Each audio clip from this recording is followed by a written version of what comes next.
ಮದ್ದೂರಿನಲ್ಲಿ ಗಣೇಶೋತ್ಸವ ಸಂದರ್ಭದಲ್ಲಿ ಕಲ್ಲು ತೂರಾಟ ನಡೆಸಿದ ಪ್ರಕರಣಕ್ಕೆ ಸಂಬಂಧಪಟ್ಟ ಹಾಗೆ ಈವರೆಗೂ 21 ಮಂದಿ ಆರೋಪಿಗಳನ್ನ ಬಂಧನಕ್ಕೆ ಒಳಪಡಿಸಲಾಗಿದೆ. ಅದರಲ್ಲಿ 14 ಆರೋಪಿಗಳ ವಿವರ ಪಬ್ಲಿಕ್ ಟಿವಿಗೆ ಎಕ್ಸ್ಕ್ಲೂಸಿವ್ ಆಗಿ ಲಭ್ಯವಾಗಿದೆ. ಬಂಧಿತರ ವಿರುದ್ಧ ಬಿಎನ್ಎಸ್ ಕಾಯ್ದೆ ಅಡಿಯಲ್ಲಿ ಕೇಸ್ ದಾಖಲಾಗಿದೆ. ಒಟ್ಟು ಈವರೆಗೂ 21 ಕಿಡಿಗೇಡಿಗಳ ಬಂಧನ ಆಗಿದೆ.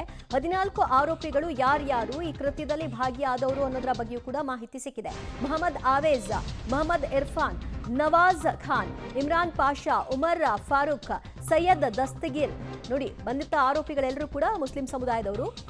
ಖಾಸಿಂ ಅಹಮದ್, ಮಹಮ್ಮದ್ ಸಲ್ಮಾನ್, ಕಲಂದರ್ ಖಾನ್, ಅಹಮದ್ ಅಜೀಜ್, ಇನಾಯತ್ ಪಾಷಾ ಸೇರಿದಂತೆ ಬಹುತೇಕರನ್ನ 21 ಮಂದಿಯನ್ನ ಬಂಧನಕ್ಕೆ ಒಳಪಡಿಸಿದ್ದಾರೆ. ಇನ್ನೂ ಕೂಡ ಈ ಪ್ರಕರಣದಲ್ಲಿ ಯಾರಾದರೂ ಇದ್ದಾರಾ ಅನ್ನೋದರ ಬಗ್ಗೆಯೂ ಕೂಡ ಸಿಸಿಟಿವಿಗಳ ಆಧಾರದ ಮೇಲೆ ಬಂಧನಕ್ಕೆ ಒಳಪಡಿಸ್ತೀವಿ ಅಂತ ಕೂಡ ಪೊಲೀಸರು ಹೇಳ್ತಾ ಇದ್ದಾರೆ. ಈ 14 ಮಂದಿ ಕೂಡ ಸ್ಥಳೀಯರೇನ ಅಥವಾ ಹೊರಗಿನಿಂದ ಬಂದು, ಸಹಜವಾಗಿ ಇಂತಹ ಸಂದರ್ಭದಲ್ಲಿ ಹೊರಗಿನಿಂದ ಬಂದು ಕುಚೇಷ್ಟೆ ಕೂಡ ಮಾಡ್ತಾರೆ, ಅವರ ಸಾಥ್ ಕೂಡ ಇದೆಯಾ ನೋಡ್ಬೇಕು.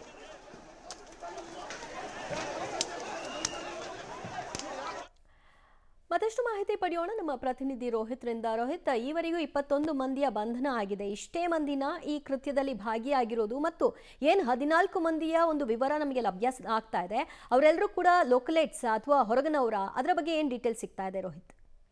ದಿವ್ಯಾ, ಈ ಪ್ರಕರಣಕ್ಕೆ ಸಂಬಂಧಪಟ್ಟಂತೆ ರಾತ್ರಿ ಸಹ 21 ಮಂದಿಯನ್ನ ಈಗ ಪೊಲೀಸರು ಬಂಧನ ಮಾಡಿದ್ದಾರೆ. ಈ ಪೈಕಿ 3 ಚನ್ನಪಟ್ಟಣದ ಮೂಲದವರು, ಇನ್ನೆಲ್ಲರೂ ಕೂಡ ಸ್ಥಳೀಯದವರು ಅಂತೇಳಿ ಕೂಡ ಪೊಲೀಸ್ ಮೂಲಗಳು ಹೇಳ್ತಾ ಇರುವಂತದ್ದು.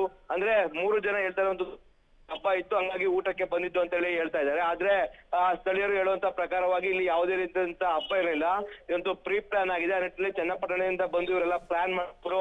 ನಿನ್ನೆ ಏನು ಗಣೇಶನ ಮೆರವಣಿಗೆ ಮೇಲೆ ಈ ರೀತಿಯಾಗಿ ಕಲ್ಲು ತೂರಾಟ ಮಾಡಿರೋದು ಅಂತೇಳಿ ಕೂಡ ಹೇಳ್ತಾ ಇರುವಂತದ್ದು. ಸದ್ಯ ಇದೀಗ ಬಂಧಿತರ ಪೈಕಿ 14 ಆರೋಪಿಗಳ ಈಗ ವಿವರವನ್ನ ಬಹಿರಂಗ ಮಾಡಿದ್ದಾರೆ. ಮೊಹಮ್ಮದ್ ಅವಾಜ್, ಮೊಹಮ್ಮದ್ ಇರ್ಫಾನ್, ನವಾಜ್ ಖಾನ್, ಇಮ್ರಾನ್ ಪಾಷಾ, ಉಮರ್ ಫಾರೂಕ್, ಸೈಯದ್ ದಸ್ತಗೀರ್ ಸೇರಿದಂತೆ 14 ಮಂದಿಯ ವಿವರ ಇದೀಗ ಸಿಕ್ಕಿರುವಂತದ್ದು. ಒಟ್ಟು 21 ಮಂದಿಯನ್ನ ಇದೀಗ ಏನು ಬಂಧನ ಕೂಡ ಒಳಪಡಿಸಿದ್ದಾರೆ.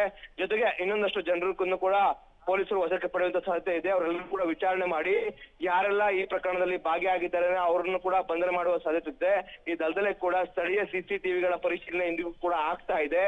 ಜೊತೆಗೆ 2-3 ದಿನಗಳ ಸಿಸಿಟಿವಿಯ ಪರಿಶೀಲನೆ ಕೂಡ ಮಾಡಲಾಗ್ತಾ ಇದೆ. ಯಾಕಂದ್ರೆ ಇದೊಂದು ಪ್ಲಾನ್ ಅಂತ ಹೇಳಿ ಕೂಡ ಆರೋಪ ಕೇಳಿ ಬರ್ತಾ ಇದೆ. ಆ ನಿಟ್ಟಿನಲ್ಲಿ 2-3 ದಿನಗಳಿಂದಾಗಿ ಇಲ್ಲಿ ಯಾವುದೇ ರೀತಿಯ ಚಟುವಟಿಕೆಗಳು ಆಗ್ತಾ ಇದೀವಾ, ಅನುಮಾನಾಸ್ಪದವಾಗಿ ಯಾರು ಓಡಾಡ್ತಾ ಇದ್ದಾರೆ ಅಂತ ಹೇಳಿ ಕೂಡ